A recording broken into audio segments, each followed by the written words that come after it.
nila, nasa sensationalize na nila yung balita. Naku, kumakain ng tao yung mga tao ron. Delikado tayo ron.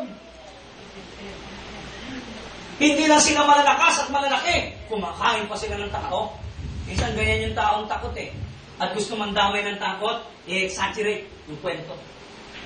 Naku, may multo dyan.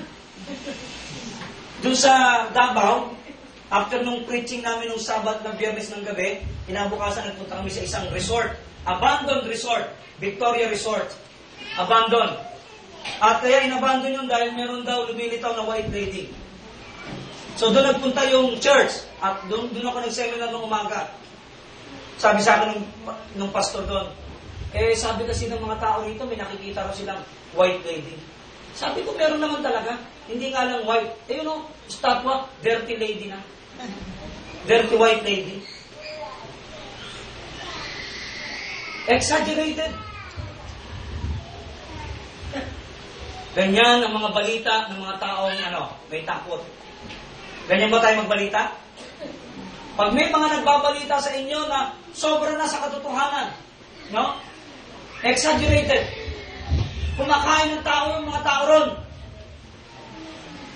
Yan ang report ng 10. Kaya ano nangyari? Nako, ewan ko ba mga kapatid, mas mabilis lumaganap ang takot.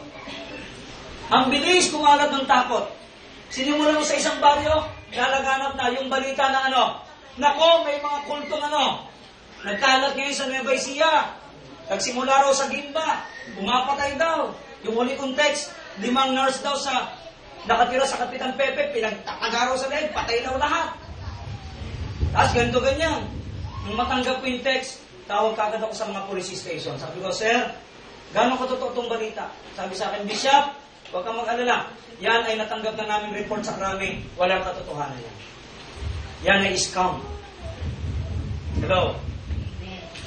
Whose report will you believe? Mga exaggerated? Minsan doon tayo nakikiliti sa mga exaggerated report. I tell you, people of God, you will be in danger. You will be affected too much with your emotions kapag ka madali kang napapaniwala ng mga exaggerated na balita.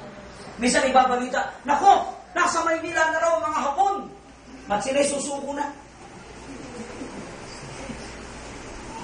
Di ba? Lalo ng Pinoy, ang galing gumawa ng kwento ng Pinoy. Hello?